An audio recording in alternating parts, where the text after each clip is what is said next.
নমস্কার বন্ধুরা, রিনাস হোমলি কিচেনে সকলকে স্বাগত। আজ শেয়ার করব সুজির হালুয়ার রেসিপি। এখানে আমি একটা কড়াই গরম করে দিয়ে দিলাম 1 চামচ ঘি। ঘিটা গরম হয়ে গেলে এর মধ্যে দিয়ে দিলাম 1/4 কাপ কাজু বাদাম আর কিছুটা কিশমিশ। কাজু আর কিশমিশটাকে খুব ভালো করে ভেজে নেব। কাজু আর কিশমিশটা ভাজা হয়ে গেলে এগুলোকে আমি তুলে একটা পাত্রে রেখে দিচ্ছি।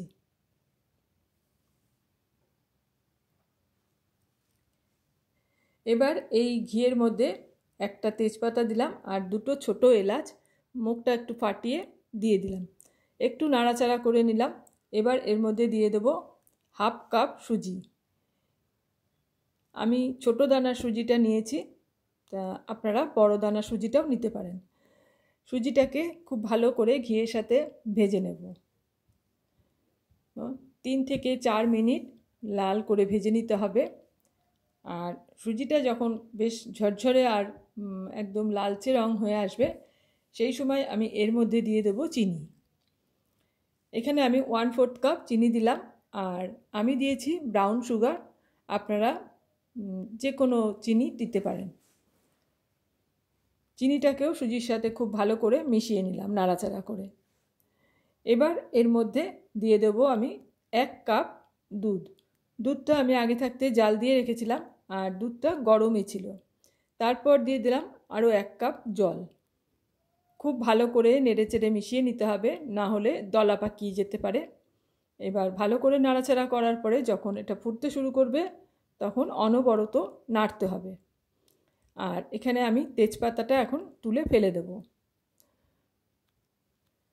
তেজপাতাটা ফেলে দিলাম আর দেখো অনবরত নাড়তে হবে, নয়তো এটা ভীষণ ফাটতে থাকে আর শুকিয়েও এসেছে অনেকখানি। এখন এর মধ্যে ভেজে রাখা কাজু আর কিশমিশটা দিয়ে দিলাম। ভালো করে নেড়ে মিশিয়ে নিলাম আর আরও বেশ কিছুক্ষণ আমি নাড়তে থাকবো। তোমরা যদি একটু পাতলা পাতলা সুজিটা রাখতে চাও তাহলে এই সময়ে গ্যাসের ফ্লেম অফ করে নামিয়ে নেবে। আর আমি একটু শুকনো করে করব, তাই আরও মিনিট খানেক সময় এটাকে নাড়াচাড়া করে শুকিয়ে নিলাম। এবার গ্যাসের ফ্লেম অফ করে দেব। তার আগে দিয়ে দিলাম 1/2 চামচ ঘি। ঘিটা এই শেষে দিলে পরে বেশ একটা সুন্দর গন্ধ হবে। তারপর ঘিটাকে ভালো করে মিশিয়ে নিলাম আর গ্যাসের ফ্লেম অফ করে দিয়েছি। এখন আমি সুজিটাকে একটা পাত্রে তুলে নিচ্ছি। খুবই সহজ এবং সাধারণ একটা রেসিপি তোমাদের সাথে আজকে শেয়ার করলাম। কেমন লাগলো অবশ্যই কমেন্টস করে জানাবে। ভালো লাগলে লাইক আর শেয়ার করে দেবে। চ্যানেল সাবস্ক্রাইব করা না থাকলে চ্যানেলটা সাবস্ক্রাইব করে পাশে থাকা অল বাটনটা অবশ্যই প্রেস করে রাখবে। পরবর্তী ভিডিওর নোটিফিকেশান তোমাদের কাছে চলে যাবে।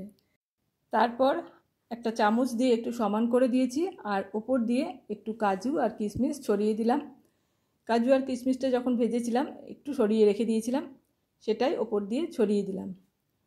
যে কোনো পুজো বা উপবাসের দিন এই সুজির হালুয়াটা বানিয়ে নিতে পারেন। আশা করছি আপনাদের ভালো লাগবে। আজ এখানে শেষ করছি ভিডিওটা। আবারও চলে আসব অন্য কোনো রেসিপি নিয়ে। এতক্ষণ আমার সাথে থেকে ভিডিওটা দেখার জন্য অসংখ্য ধন্যবাদ।